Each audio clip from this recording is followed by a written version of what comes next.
Welcome to the Sponsored Rider Club podcast, your guide to motorsports sponsorship. Here's your host, Josh Weesey. Welcome to this episode of the Sponsored Rider Club podcast live experience, which is powered by AMSOIL. I am super excited for this show to come out. We had Evan Schendel of Polaris RZR on our show live. It was fantastic. But I need to tell you a few things about this show. One is we started off on Facebook Live for the first maybe 10 minutes really struggling with the audio. Luckily, Evan figured it out and we made things work. We actually were testing it for a while and we just couldn't make it work. So deal with it for a minute. I promise it's going to get better. But essentially what happens is there's an echo of my voice that's playing back into his phone speaker. So either way, we figured out, and I promise you, Evan delivers so much value that you will definitely appreciate waiting through the awkward audio and waiting for the good stuff. That's it. I'm not going to say much more. Let's get into it. Welcome to this episode of the Sponsored Rider Club podcast, live edition, which is powered by AMSOIL. We are going to try for a very special show tonight, but I'm going to warn you, we've had some technical difficulties in preparing for this particular episode, so we might end up going a little rogue on this one, but we're going to give it the best shot possible. I got a different microphone here we're going to be using because this has given us the best success so far, so I'm going to plug this bad rider in. Yep. We are bringing on Evan Schendel of Polaris RZR. Awesome. I'm so pumped for this, but I'm so nervous too because Evan and I have been doing some test runs and they haven't been going quite as planned. All right. So hang in there with us on this one. We're going to see how this thing goes. We might do a little bit of ad hoc, some changing it up if things are really not going the way we planned. But either way, a few things that I do want to talk to you about before we get into it. One is AMSOIL, these folks right here on my hat. They have been a part of this show now since May. They have been a great addition to the team.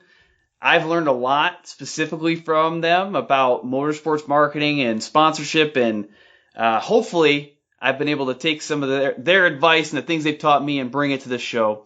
But if you ever have questions about AMSOIL, reach out to me. We will make some connections. I'll get those questions answered. Also, behind me here on the screens, I've got the GSP XTV axle website up. If you want those axles, I know we got people on the show watching right now that run them. You can get a hold of me or Jimmy Moore over at Bold Racing. And we've got over here Racing Addix website pulled up. And those guys are putting a whole new spin on motorsports, marketing, and sponsorship. Jay Simmer, if you want to talk about it, reach out to him. He'll tell you more. All right, I'm going to bring Evan on in a minute. And then hopefully things work out because it's been a little sketchy audio-wise. But we're going to make the best of it. And I just want to acknowledge a couple people joining. Chad, welcome. Michael, Travis is on. Steve, got Caden, Shelby, Ben. Woo! I like it. And most of these folks have been on the show before, so they know what good audio sounds like. And then we'll see if it goes that way. So I'm adding Evan right now. And I need your feedback too. If the sound isn't great, just... Evan, how's it going? How's the audio, man? I hear the feedback still. But it's okay. Does everybody hear? Yeah, so let us know. Do you hear me in an echo?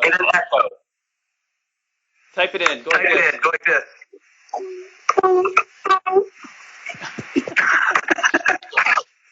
Okay, so Travis hears it. Kevin hears it. Here is the plan. I will talk very slowly. Oh my God. Very little. so that the feedback isn't a problem. Is my voice coming through okay? People in the comments, is my voice echoing?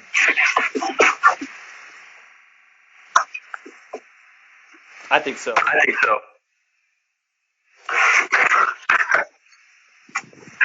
This is what we're going to do here. I'm going to ask you questions. And you just go with it. So tell us about your role at Polaris. So my role at Polaris, and again, continue commenting in the comments if this is just going to be murder for everybody's ears. My role at Polaris is on RZR marketing, the brand marketing side of things. So I basically lead and manage all efforts for RZR. Really, it goes all the way from the brand level, the positioning of the brand, the yearly go-to-market plan that we have for every calendar year for the whole brand as a whole, as well as all of the subsequent product launches. So RS1, Turbo S, the Dynamics active suspension system, everything that we do around messaging those and positioning those as well. Really anything direct to consumers, so photo, video, the website, press strategy, work very closely with all of the digital, print, marketing efforts, etc. We have another guy on the team, Jacob, who covers a lot of that stuff and partnership stuff, and then also the race team. So it's a lot. I got an idea. I'm going to drop you off the call. Interact some. Add you again. You want me to do headphones? You can try it.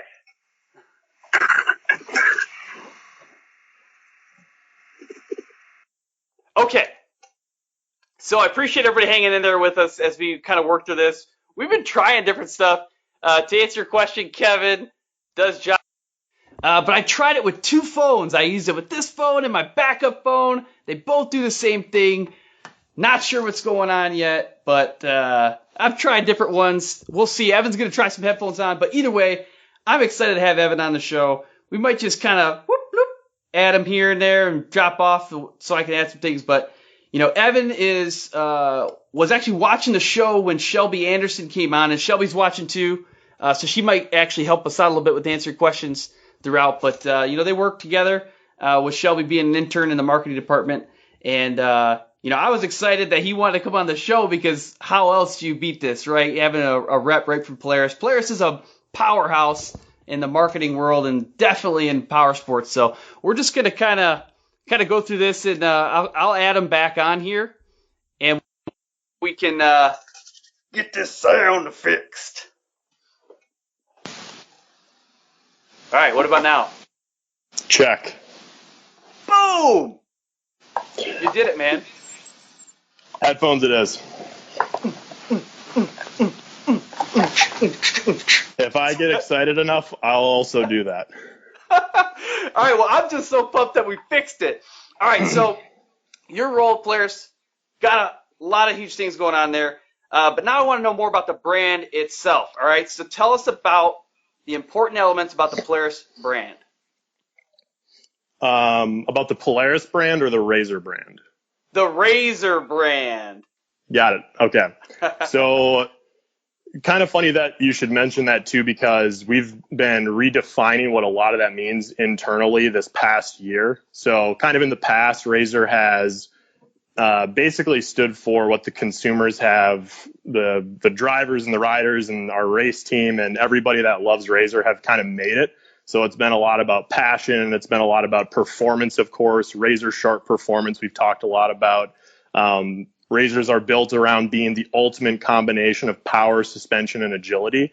And that stands for kind of a lot of different things is what we were seeing. So this past year, we tried to become a lot more focused with what the RZR brand really means. And so we actually looked at, and hopefully I don't go too crazy in depth here, but we looked at No, you're good.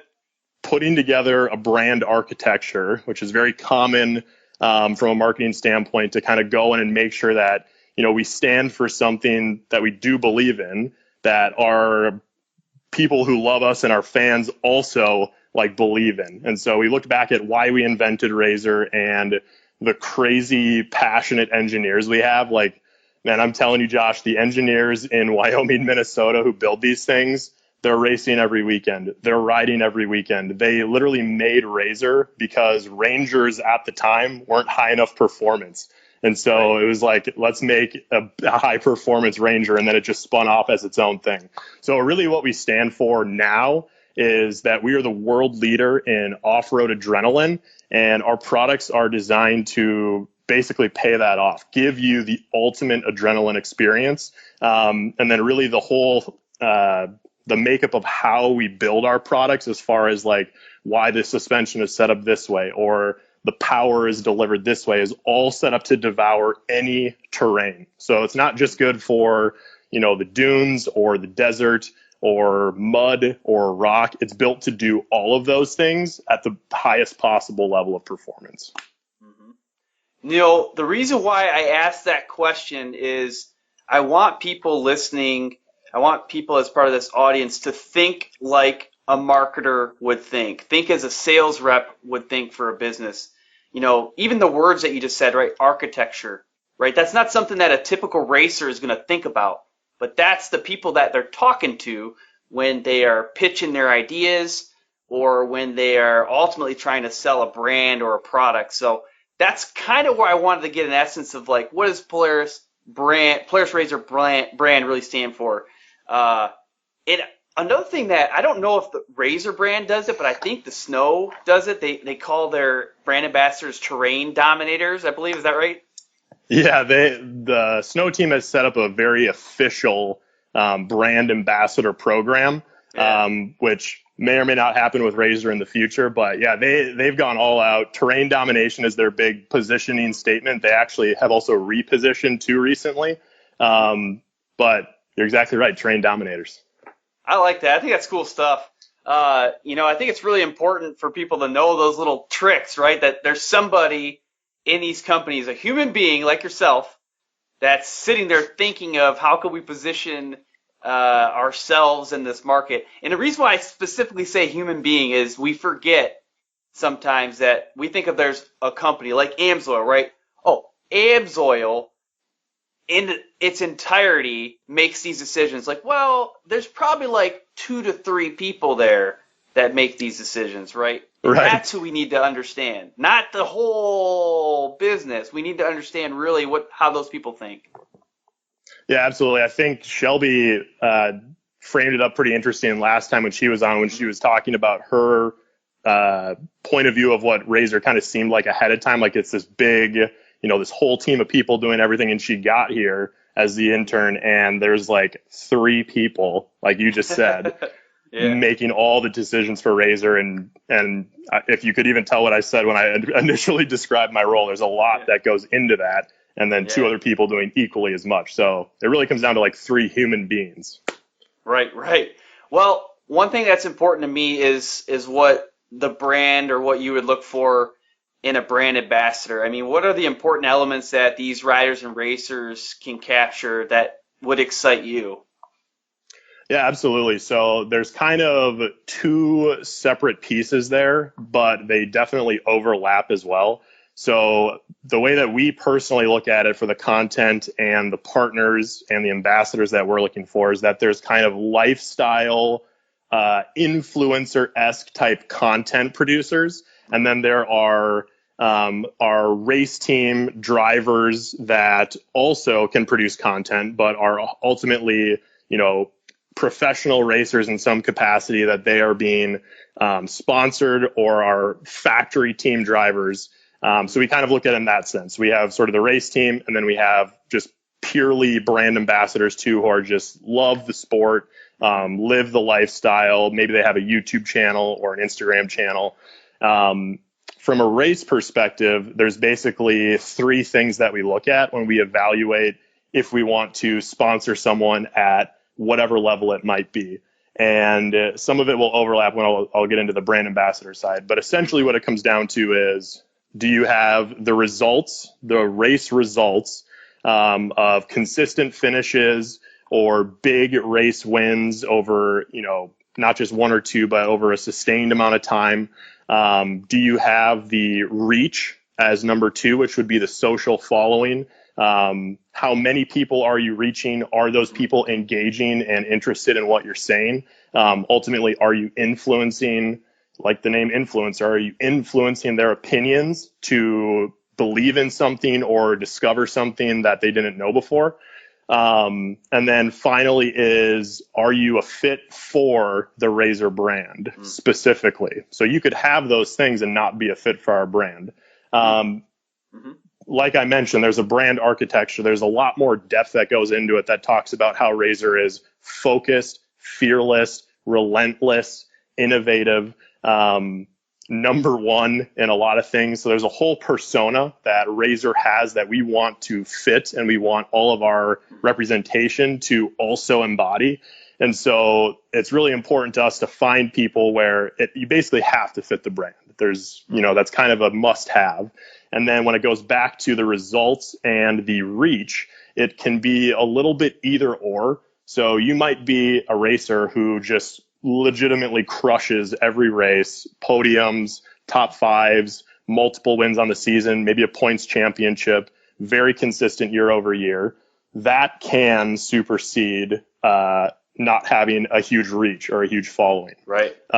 However, we do place higher importance on reach and following, because if you were to lose the consistency in the results and that's all you've built yourself on, then there's not really a base of people who care after that, because they just kind of move on to the next people or whoever is winning and whoever ultimately has people following them.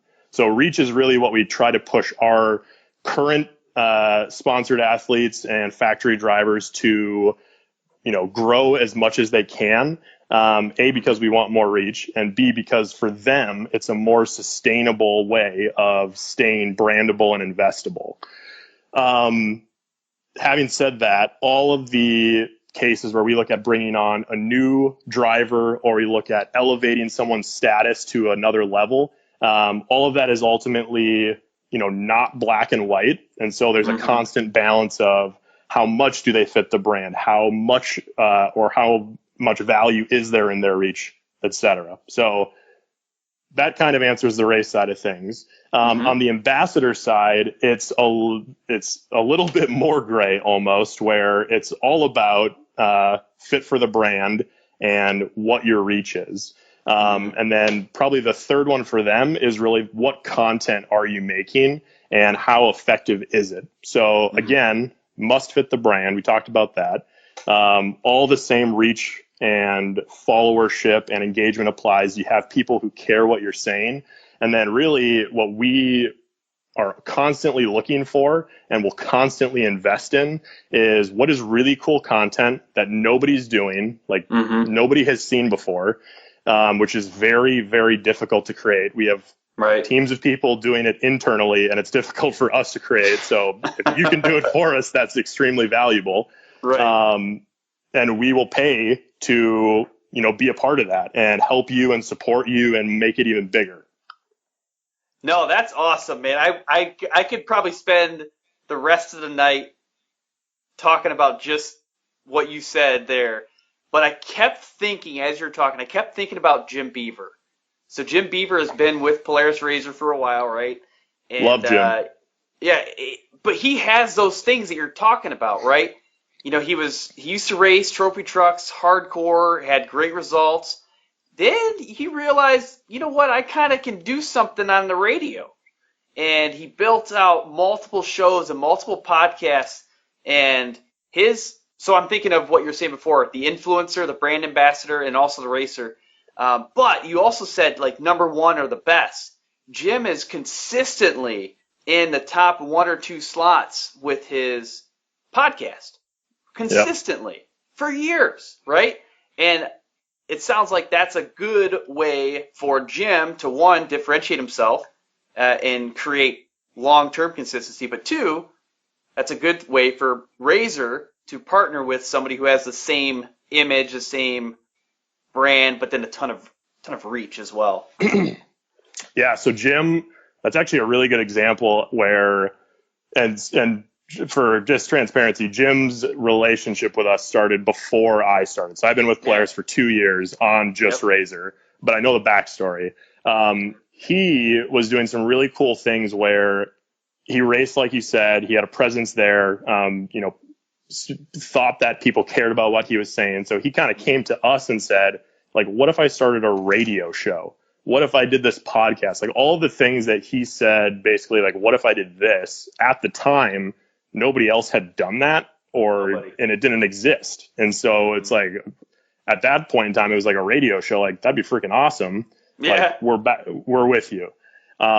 Star Car, for example, when he first came to us with that idea, it's like, what if I have this race car that is race ready at any time? We can put Dax Shepard in there. We can put Travis Pastrana in there, Jolene, anyone. And it's like, now you have a celebrity who kind of knows what they're doing. Like Travis knows how to race. Obviously he could drive anything, or Dax Shepard, and now they're in the Mint 400.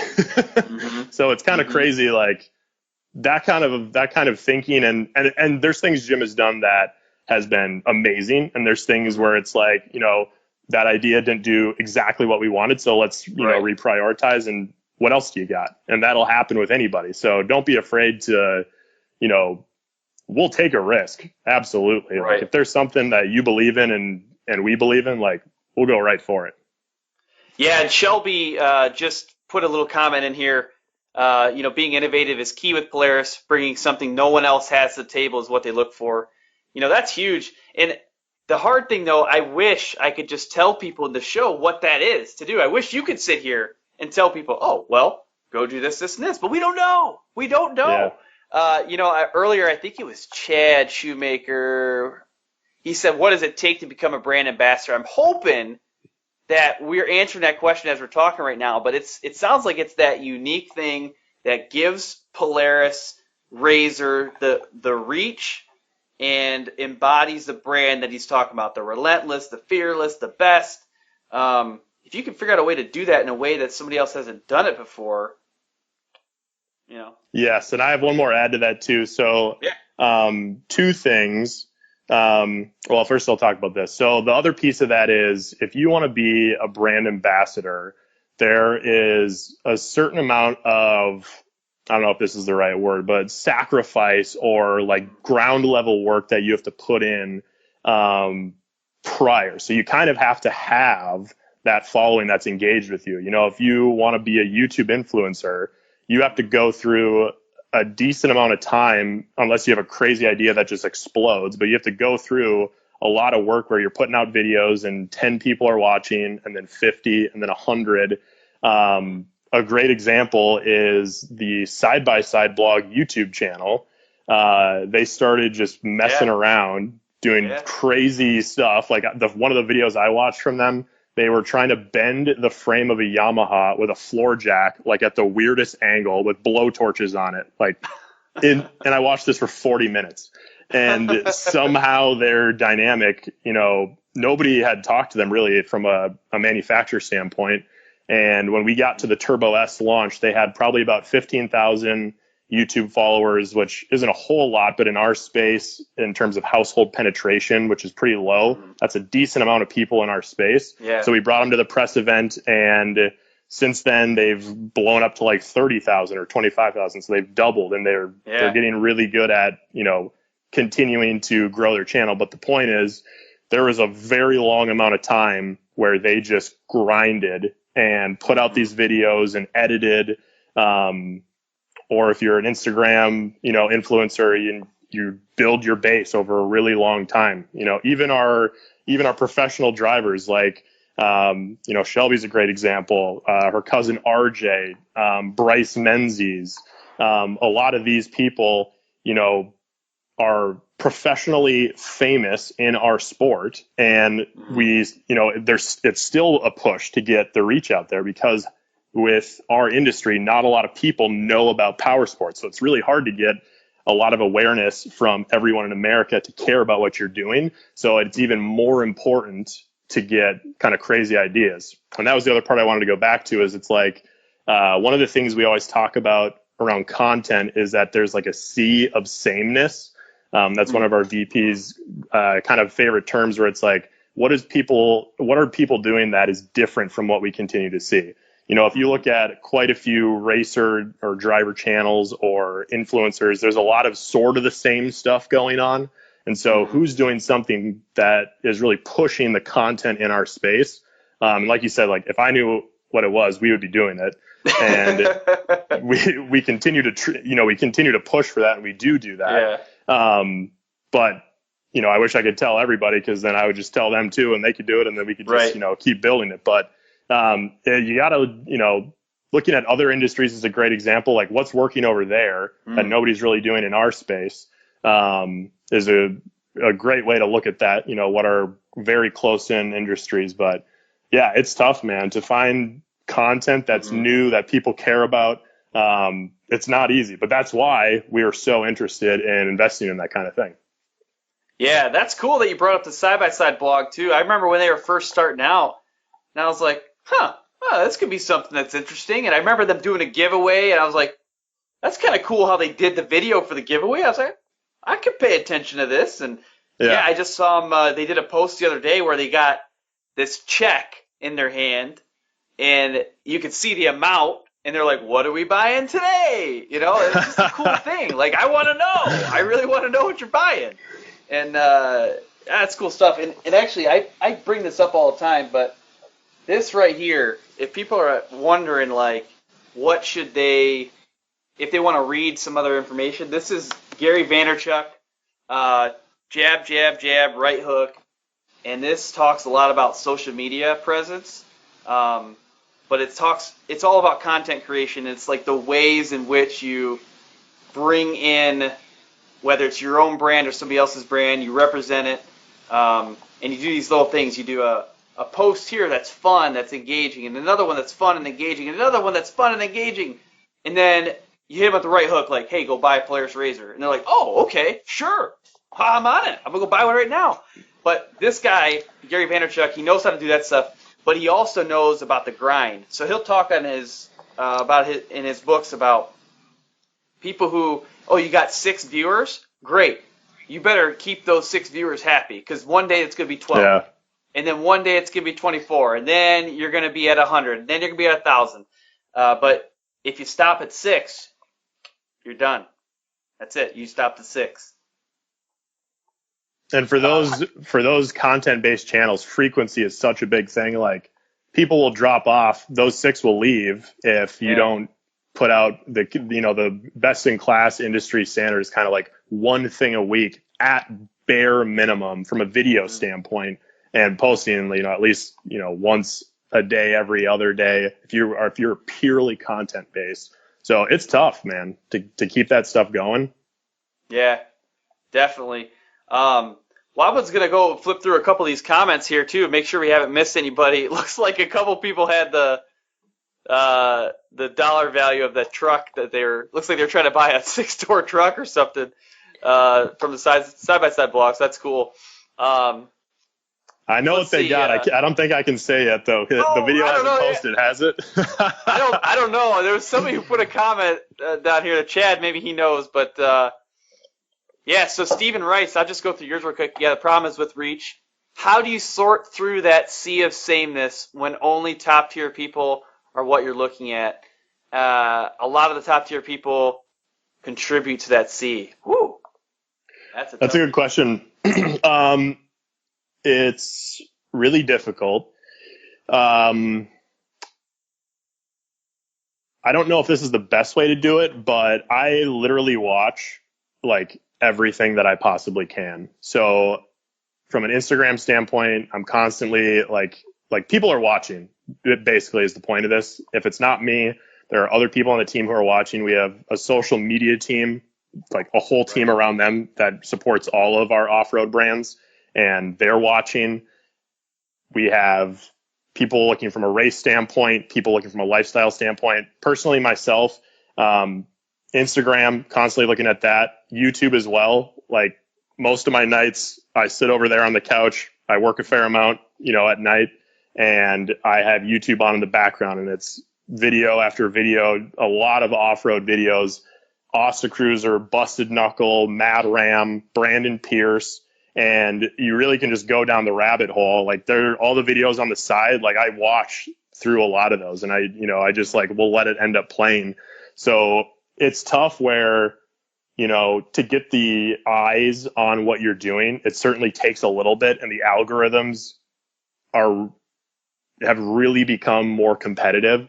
So with like Facebook's algorithms, Instagrams, and YouTube's have all become extremely competitive, and they've really made it difficult to, have organic content that really blows up. They've made it such a pay to play model that honestly, inside our own walls, like we are completely reevaluating our content distribution strategy because Facebook has made it almost impossible to do anything organically. And the finance side of it really doesn't add up from an impression standpoint to do the same strategy that we've been using in the past.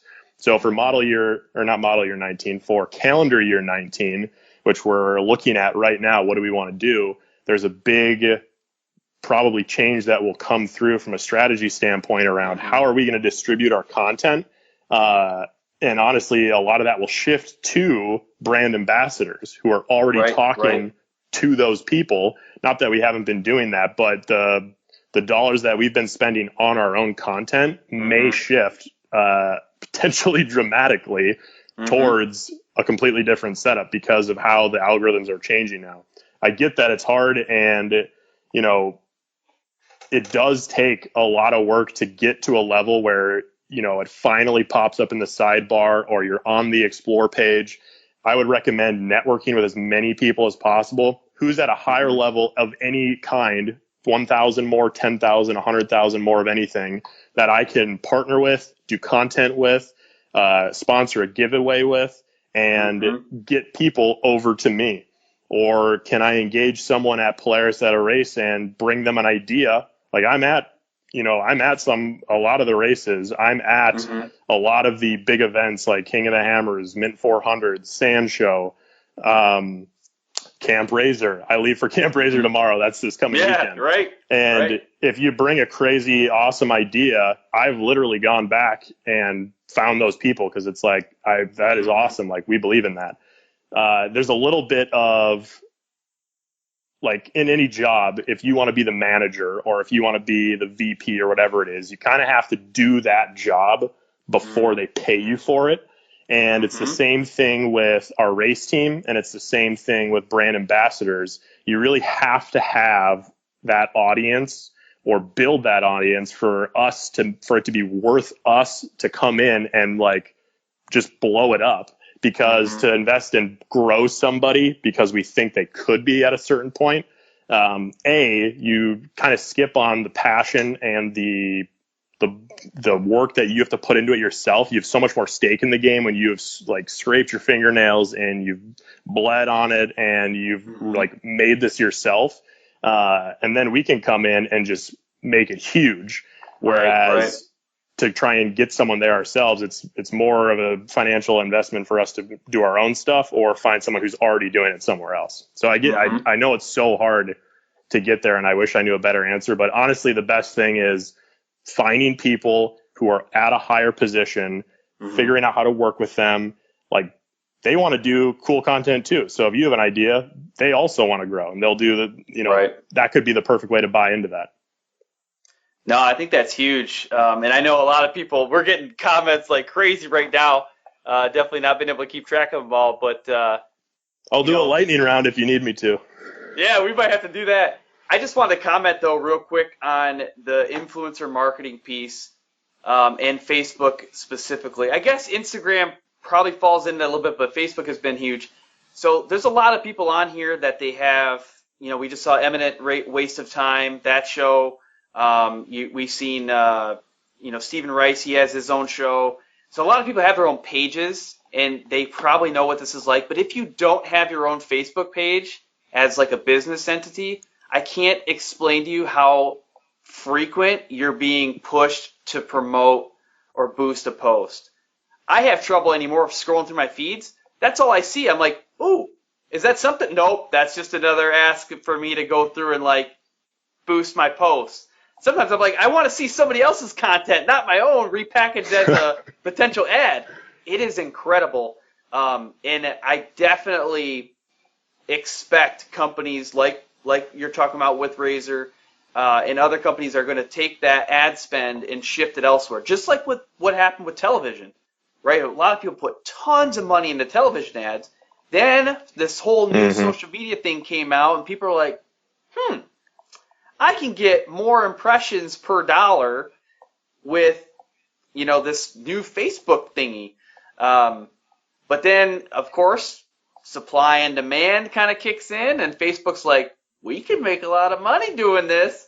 And, I think they might be at a breaking point right now. If they got companies like RZR looking at it and saying, are we really spending our money in the right way?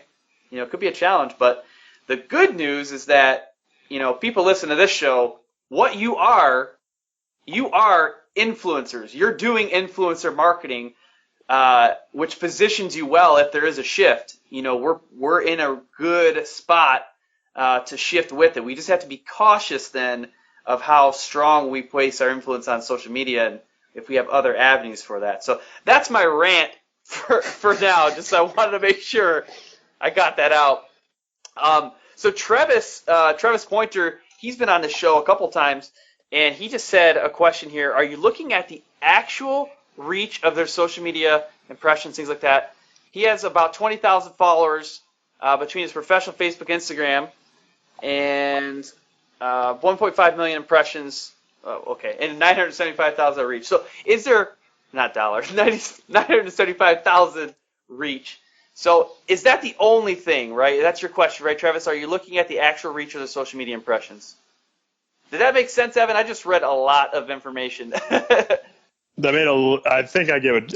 Let me answer that and you tell me if I answered the question. All right, sounds good. So what I heard was, do we look at simply how many followers you have or how many eyeballs are seeing what you're doing every month, for example? Partly.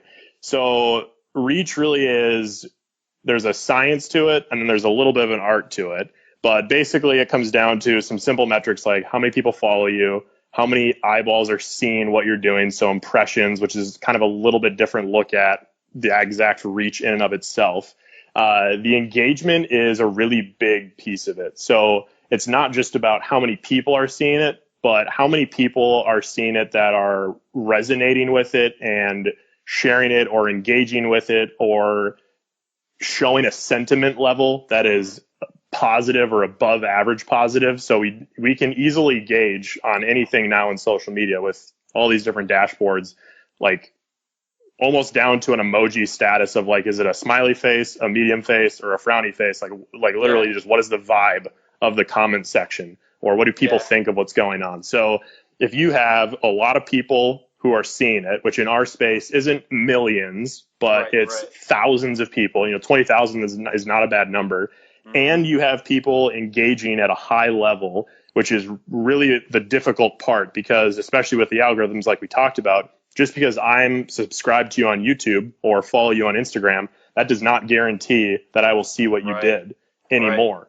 And so finding ways for that to stay relevant is really difficult, but something that obviously will boost your engagement and allow more people to see it so that those people who would engage with it do, and then they share it or they comment or they show sentiment, ultimately telling us that people care about what you're doing and you are influencing all of the people who watch and are audiences of your channel. Yeah, and that's been one thing, just going back to social media. If you look at some of the Facebook Lives out there, like I'll give John Ferrian is a great example of this. So is Scott Sparrow. They both do their own Facebook Live shows. And if you look at, say, John Ferrian, for example, if he puts up just a post, right, he might get some engagement. But if he does a Facebook Live, he'll get hundreds and hundreds of comments and people interacting, super passionate. He's gotten some 30, 40,000 views. But the algorithm is set up to put a priority on a Facebook Live video versus some of the other things. But you can look at some of these things and say, I can tell people are legitimately passionate about what John Ferrian is saying. And there's other shows out there where you look at them and you're like, well, they're watching it, but maybe they're just laughing, right? Or maybe they're just, oh, this is interesting, moving on. But with John Ferrian, and his show's called John Ferrian Live, they are like legitimately there to watch that show, and they're going to be back next week with bringing their friends. And I don't know, if you can find that connection, I feel like you're on the right track too. I feel like that could attract attention. Absolutely. Looks like Shelby Mahan put some numbers behind, I think she was talking about some of the Facebook ads, and sadly it's costing more and more. So $500 used to cover 100,000 plus impressions. Now it barely scratches the surface. So yeah, that's very true. I mean, if people don't believe it, test the theory out. You know, you can see how far a dollar goes. But it's not as far as it used to.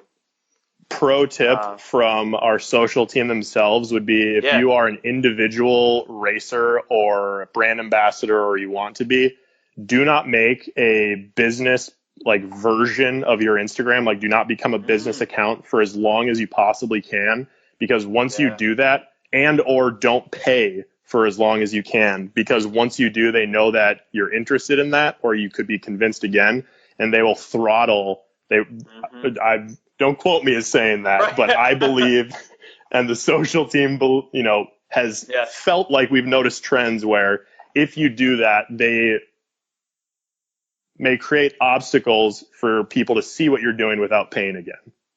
So I legitimately believe this as well. We've had people say the same thing on the show, but if people want to look at my Instagram feed, I'll give them some insights. Go into my Instagram feed, you will see a post here and there, 1,300 likes, 500 likes. The ones directly after that are 10%, 5% of that. I fell into the trap, a while ago with these ads, and if I don't know how to get out of it, right? I did a kind of a test, which I'm sure that the social team at RZR has played around with these things too, but I did a test where I didn't touch anything, like no ad spend for, 20, 30 days. And all of a sudden my engagement started popping up. And I was like, ooh, I like it. What am I doing different here? Posting at the exact same times. I have relatively the same amount of followers. What's going on here? And then I did a test where I was like, I'm going to boost one. And I boosted it. Huge impressions. Best post ever. High fives all around. Next day, crickets. Like, man. What did I do wrong here? I'm not saying it's a real thing, but it sure does seem that way. We're just reading the cards here. We don't know for sure. We're just kind of checking things out. But man, I don't even know what time it is. I don't even know where I have my phone here with my time. I don't even know what time it is. I'm good as long as you want. You're good still? You sure? I'm good, man. Yeah, absolutely. All right, we'll get a couple more in here because we're getting a lot of questions here. And this one is coming from Desert Vets Racing. So they have a race program, plus they basically bring vets in and let them race with them. Pretty cool program. Mike Pascarella is part of that. But he asked, would Polaris ever sponsor smaller series race teams? What do you think about that one? So race teams that are in smaller series, or just meaning like a smaller race team than... I think the series itself is what he's talking about, a smaller series itself, racers within that. Yeah, so that is a huge struggle for us, especially thinking about just sponsoring series in general. So obviously you have big series like Best in the Desert and Score and Works and, Lucas Oil, used to have Terracross, no more, GNCC, no more with UTVs. The smaller series, it's so tough because, I want to find a series in the Midwest. I want to find a series on the East Coast, mid down south. And what's so tough about those series is that same thing as finding a brand ambassador. If there's a small viewership or a small, population of people that are going into it and nobody's finding what they're doing, though they might have, there's some series on the East Coast that have hundreds of racers going, and it's so tough because we could invest money there and make a difference and wouldn't get anything out of it. So that's where there's a gray area too, because that could be worth something in the long run. If we find a series, or what would be awesome is if some of those series would come together, and if they collaborated to just make it bigger automatically, that would be, the business side of that could be really complicated, of course. But if there was something like that, it could become valuable over time. But we're very sensitive with racing towards how much do we get out of it? What are we putting into it? What are we really getting for having a race team? It's so hard to measure because there's the performance side of it. There's this whole other space that that adds credibility to our machines to somebody out there who doesn't care about racing. It could very well do that. So racing is tricky. Would we invest in a race team in a smaller series? If you were obliterating from a results perspective, or just were gaining so much, engagement and impressions, it goes back to the reach. Like, you don't have to have the race results to be somebody that we want to sponsor. You do have to have a following, and like we just talked about, engagement, people that care. If you can do that in a series that's smaller, that's totally fine, because it's less about the race results at that point and more just about what you're doing. That platform, I've seen that brand before. Obviously we work with a lot of other charities and race teams that are set up that way as well. That has the perfect platform to do really cool content, and it easily could transcend what that series is, whatever it is that they race in, and become something that it would be very separate from racing at that point. And it would have the credibility of racing, and they'd have that as a platform, but it'd be more about what are they doing and what are they, developing from content standpoint. So yes, just a little bit more difficult when the series isn't really doing a lot of the footwork for you. Yeah, definitely. Whew, I can't keep up with these comments tonight, folks. We're going to have to go back through later and really kind of hammer these things out. This could be a good one from Travis again. What types of numbers are you looking for in engagement? 4%? So I'm not sure what type of engagement you're talking about, but I mean, do you recognize that comment, or do you know what you would say when we talk about like numbers for engagement? Yeah, definitely. And I will caveat, our whole social team would do a way better job of answering that question. Yeah. There are certainly numbers, it's tough in our space as well, because it's still a relatively young space as far as like a new industry that's kind of grown out of nowhere. Like, RZR's 10 years old. It's still not a legacy industry like laundry detergent or, beef jerky has been around for a really long time.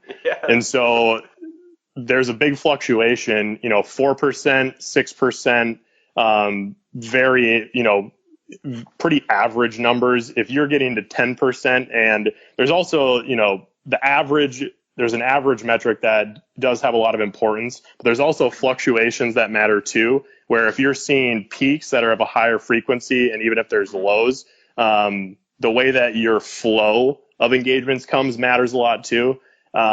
Ultimately, the biggest thing is, those engagement numbers are really important, but the fit for the brand plays a lot into that too. So it's kind of like what you were saying, like, do these people care what's going on, or are they maybe just laughing, like that sort of thing? Like, the social team will geek out over the numbers. I resonate a lot with the vibe of what that channel is producing from a content standpoint. I don't want to get too specific on numbers in this case, because I just can't give you a true answer there. Like, we don't have like actual guide rails that say you must have this, because there's a lot of other variables, like I said, that go into it. But definitely industry standards around averages, and like if you're getting up to past 6%, 10%, if you're hitting a third of your number, like 33%, 50% on some big posts that get just a lot of recognition somehow, that matters a lot. Yeah, definitely. That's usually what we do on the show every time. Not a big deal, 50, 60%, right? Yeah. All right, moving on. Next question. Actually, I think we're going to try to do just one more question, because I think we could go all night. This has been absolutely phenomenal. Let's just see who else we have in here. You got a lot of great comments coming in here. I want to do mistakes at the end too. You know what? Let's do that because I can't even process these comments. Like my brain is. Let's talk about mistakes, common pitfalls, common mistakes that racers do that, brand ambassadors make. What can they avoid? So the first one is kind of a no-brainer, and it's just like, think about what you're doing. So negativity, starting drama, like things that just don't add up to a positive viewership or positive sentiment or, are wildly polarizing. Those types of activities we will steer away from, obviously. Like that's not a fit with our brand. Our brand doesn't stand for negativity. Yeah. If you're complaining or publicly or are making certain comments, like there's just a ground level, like think about what you're doing. And if you were in a position to invest in somebody else, would you really want to if they were doing X, Y, and Z? So that's one thing. I actually got to add out of that real quick. Go ahead. Because I just need to remind people of screenshots. Screenshots are this amazing thing that somebody invented one day that has destroyed many a relationship. So just remember when you're complaining about something or going on a rant with someone that you maybe don't have full trust in, that could easily end up as a post somewhere on a forum, and then all of a sudden it's like, Joe Schmo and all of his negative things about Polaris RZR brand, boom, it's out there. So, sorry, that's just my little public service announcement. Well, and I say that as an obvious one, but I also am saying that, which means like that's happening. Like I see a lot of that. And like I said, I watch a lot and I try and take in as much content as I can to know as much as I can. So I see a lot of it. And unfortunate as it is, there's a lot of people out there who send me things too, where they say, hey, look at this, like as it's a competitive field, and not that I promote that at all. But people are watching and someone will see it. So just be careful who you're talking to about certain things, and probably better in some cases to just, not do that in a spot where it can be screenshotted, I guess. The second thing would be basically around entitlement, or like a vibe of entitlement where, thinking about the status that you have or being really concerned about the status that you have. Firstly, from a competitive nature, like I am this person, like I constantly think, how can I push to the next level? Compare myself against this person. What are they doing that I'm not? What's going on over there? What might their deal be, kind of thing. Love the origination of where that's coming from is just, you're hungry, you want more. And to a lot of those people who have conversations with me around like, when can I do this? Or what will it take to do this? Or, almost aren't happy with where they're at. And it seems like it's more about that to them than just why they started doing what they were doing. That's when it's disappointing, because most of these people are awesome people and I love what they're doing. I'm like, I just want to say, like, focus on that more, keep working on that. Like I said, I'm watching, people are watching, like we will notice that and it will pay off. Hard work will never, in my opinion, not pay off. You just keep working hard and it comes through. And there's a difference between, pushing for something in a positive way and trying to get an investment or a certain level of sponsorship or whatever you want to call it. There's a difference between asking for that in a good way, which I love, like show me the hunger. And there's a difference between saying, I should have this, or like that kind of stuff. So I would just say to a lot of those people, like, focus more about why you're doing what you're doing and keep doing that. Even people who are blown up and they're like, well, what if I went over here and did this or this? Like, why did you start doing what you were doing? And just keep doing that, because that'll ultimately be why your consumers, wanted to follow you in the first place or engage with what you were doing. And I had mentioned again too, you kind of have to do the job that you want to get paid for a little while before you actually, before we'll invest in you. I just got my 20% reminder, so we're on good timing here. So yeah, you gotta, if you want to be a factory racer, you kind of got to act like a factory racer and be a factory racer. And then we'll go, this person really deserves it and is already doing it. So let's pay them for what they're doing because we want to be a part of that. Or from a brand ambassador perspective. The last piece is sort of the content that people are using to get them there. And it kind of relates back to like, why are you doing what you're doing? And an example of this would be from a female perspective. I would love to have more female drivers on the race team. Like we have across factory and the sponsored athletes, we have a handful, like 3 to 5 exactly, depending on how we look at the race team. I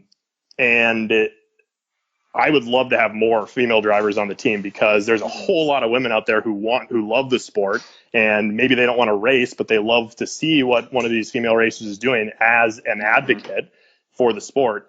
And some of the channels out there focus on, relying on looks for certain things or kind of turn the channel into something else that isn't ultimately a fit for the brand. And so again, I would say to a lot of those people, why are you doing what you're doing? Why do you want us to invest in you? And is it more about like, something that's self-serving for what you want to see from, how you look or, just the way you want to be perceived. And not to say that that's just on the female side. There's male channels that do that. There's group channels that do that. And it's more about look at money or. I had that problem. If you look at my Instagram, I would not invest in my own Instagram. I'll tell you that. But yeah, I mean, it goes back to like, there are times that my expectations have been exceeded, and I love having that version of looking at someone who I get told about, hey, go check out this person. And I see them and I have an expectation they exceed that versus I go and I'm excited to see some new person we could talk to or work with. And then it's like, oh, I wish they, X, Y, and Z. Does that make sense? It makes Somewhat. Too much sense. It's uncomfortable how much sense it makes. But I also got uncomfortable because most of my attention is because of my amazing good looks and my strength. And, I'm just kidding. But and those can no longer be social pillars for you. Right. No, those are fantastic comments. And actually, now that you say that, and I'm looking at in my head the racers that Polaris RZR has associated with, I can see what you're talking about, right? They're highly respected. I mean, we're talking about obviously Shelby. Shelby, you've been doing great too. Both Shelbys on here have been doing great. But Shelby Anderson going through and keeping up with some of these comments for us, that's been very helpful. But you got the Sierra Romos out there and the Kristen Matlocks. These people running RZRs and representing the brand it's been good for me to watch, and I think also good for young women to watch and take notes of. Oh, I can do that. 1, I can beat all the boys, no problem. 2, I don't have to sell myself in an uncomfortable way to make that happen. I can be me, I can race, I can get dirty, and it's going to work out in the end. So I'm glad. Oh, look, Shelby Anderson did a hair flip there. That's good. One thing you mentioned there, I love when, for female racers specifically, they don't want to be the best at they want to beat everybody. It's not just about, am I going to race in a female class? They're in the main production class and they want to beat every single person out there. It has nothing to do with who they are. It's just a driver's a driver. That's how I look at it. We could care less if there was a dog behind the wheel and they were winning, that would be a win-win scenario. That would be. I would pay to see that for sure. Yeah, that'd be new content. That would be really new content. But seriously, the mentality of I'm just out there to win regardless, not be the best woman or whatever it is, or on the men's side too, or in whatever class that you're in. I'm not out there to win at that. I want to be the best regardless. That's awesome. Well, Evan, this has been fantastic. My mind blew up 2 to 3 times during that show. We got through some serious technical difficulties. You came through with the win with the headphones. Really streamlined this whole thing. The absolute win. But we got to kind of close things out. See these eyeballs right here? They're getting a little little dry on me here. I gotta finish editing up this show behind me here so we can get that out tomorrow. So I'll just drop a quick thing for that. Tomorrow morning, every Tuesday, that's when our show's release. So you can go check out the next one. We've actually got a number of pretty good shows lined up over the next few weeks here, but I'm not even gonna tell you who it is right now. I want you to go on Facebook or go on Instagram, find out who the next guest is, dropping tomorrow. But classic Evan, cliffhanger. Classic cliffhanger. Everybody probably already knows because I tell people all the time, but in this case, it's a cliffhanger. But Evan, for you, man, I really appreciate your time. Shelby Anderson, thanks for coming on and helping kind of mediate some of the comments there. For people, if you have questions, if you're watching the replay, feel free to keep typing those in there. Put hashtag replay. We'll try to go back through and touch base and answer all those questions. But man, I don't know. Do you have any just last minute closing comments, Evan? Nothing really. I mean, I'm going to go through after this and the rest of the night and try and answer as many of those as I can that I didn't directly answer already on here. But yeah, really no closing comments. If you're in California or the Southwest area, I'll be at Camp RZR's site in Glamis from tomorrow to Sunday. If you come for, which I don't know if you can actually come before that because we're like setting everything up, but if you come for during the 2 days of Camp RZR and you want to find me, I'm 6'5" and I look like this. So you can probably see me over the crowd. Feel free to come up, say hi, whatever, ask questions, or reach out to me otherwise. Awesome. Well, I appreciate it, and I want to leave everybody with this. Have fun and ride safe. And I'm going to leave with some beatboxing.